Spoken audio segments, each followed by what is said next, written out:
स्वार्थ में निहित परमार्थ का रहस्य। अधिकांशतः हमने परमार्थ की व्याख्या सुनी व कही है तथा परमार्थ को ही परम श्रेयस्कर माना है। इसके विपरीत यदि स्वार्थ को अन्य दृष्टिकोण से विवेचित किया जाए तो यह परमार्थ से भी पूर्व अत्यावश्यक प्रतीत होगा। स्वार्थ के इस अर्थ में स्व में खोना नहीं है वरन इसे पाना है।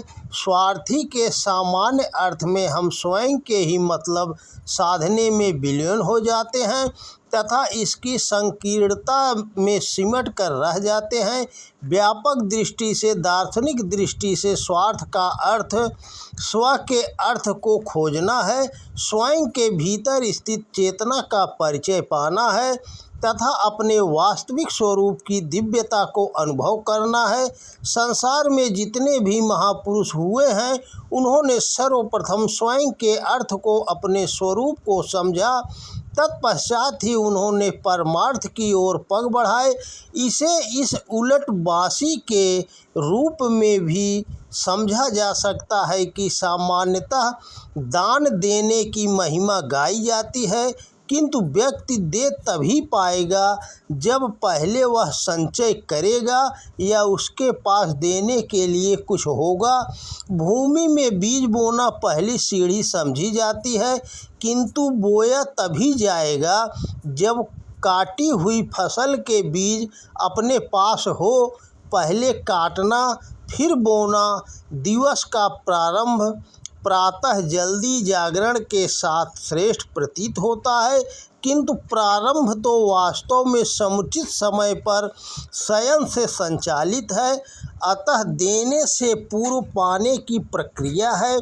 परमार्थ से पूर्व स्वार्थ की आवश्यकता है। संसार में अनेक संवेदनशील व्यक्ति समाज व मानवता के लिए कुछ अच्छा करना चाहते हैं, सेवा का अलख जगाना चाहते हैं।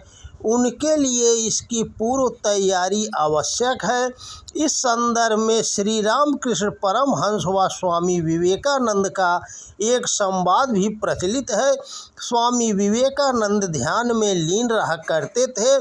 ध्यान के प्रति उनकी तीव्र त्वरा से सभी भली भांति परिचित थे। वे सदा इसी की गहराई में गोता लगाना चाहते थे तथा अपने स्वरूप को जगाने की प्रबल अभिलाषा उनके अंतःकरण में थी।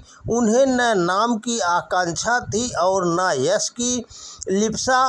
प्रारंभ में तो श्री रामकृष्ण भी उन्हें इस कार्य में प्रेरणा व मार्गदर्शन देते रहे किंतु शरीर छोड़ने से पूर्व उन्होंने नरेंद्र को लोकहित के लिए परिव्रज्य का आदेश दिया। नरेंद्र लोक संपर्क के तनिक भी इच्छुक नहीं थे।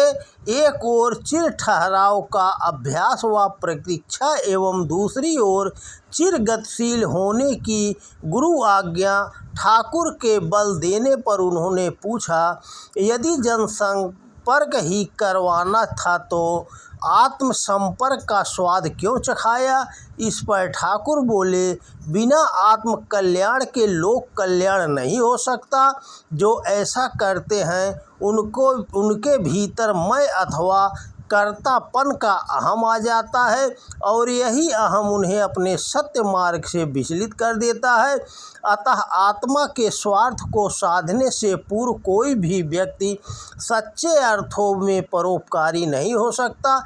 इसी तथ्य के साथ एक सत्य और जुड़ा है कि हमारे अतिरिक्त कोई भी हमारा नहीं है।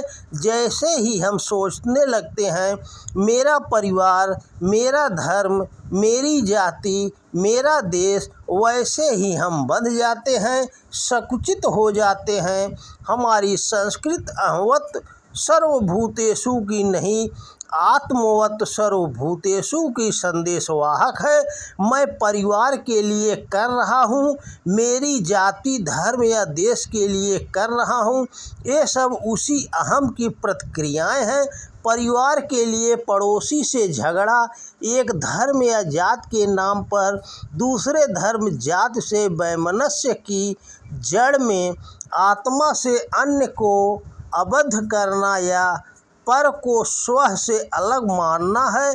परमार्थ में यदि पर के लिए कुछ करने का भाव रह गया तो सब व्यर्थ है, सारी सेवा मिथ्या है। हम किसी के लिए कुछ नहीं करते, कर भी नहीं सकते। कर्ता तो परमात्मा है, हम निमित्त मात्र हैं। कर्ता का भाव उस सर्वशक्तिमान सत्ता का अपमान है जो चींटी की भी पुकार सुनती है। वास्तव में हम किसी अन्य के लिए नहीं बल्कि स्वयं के लिए करते हैं।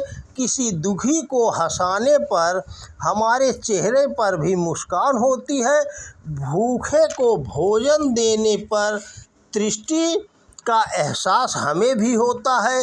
अतः किसी और के लिए नहीं वरन स्वयं अपने स्वार्थ के लिए सेवा सहायता करने का भाव हमें दिव्यता से आपूरित कर देता है। जब तक पर अर्थात दूसरे का भाव रहेगा तब तक हम द्वैत में हैं, अंश में हैं, विभाजन में हैं। स्वार्थ में रहना अद्वैत है, संपूर्णता है। मैं और आत्म में, स्व में बुद्ध और सागर जैसा अंतर है। आत्मा का विस्तार अनंत है। जैसे जैसे स्वयं का इस अर्थ से परिचय होता है कि वह चैतन्य ही आत्मा है, आत्मा ही परमात्मा है, बाकी सब विजातीय हैं, पराया हैं, वैसे ही जीवन में क्रांति की पहली किरण प्रविष्ट हो जाती है। स्वार्थ की इस व्यापकता को हृदय में उतारने देना चाहिए, अन्यथा व्यर्थ होगी सारे जगत की यात्रा। अगर हम स्वयं के भीतर नहीं पहुंच पाए, यदि स्वयं को नहीं जान पाए और सब जान भी लिया तो सारा ज्ञान अज्ञान ही सिद्ध होगा। यह ज्ञान उसी को मिलता है जो स्व के अर्थ से परिचित होता है, जो चैतन्य आत्मा के प्रकाश में स्नान करता है। वही पवित्र है, वही परम तीर्थ है। तो दोस्तों नमस्कार। वीडियो पसंद आए तो ज़्यादा से ज़्यादा शेयर करें। जय श्री कृष्णा। राधे राधे।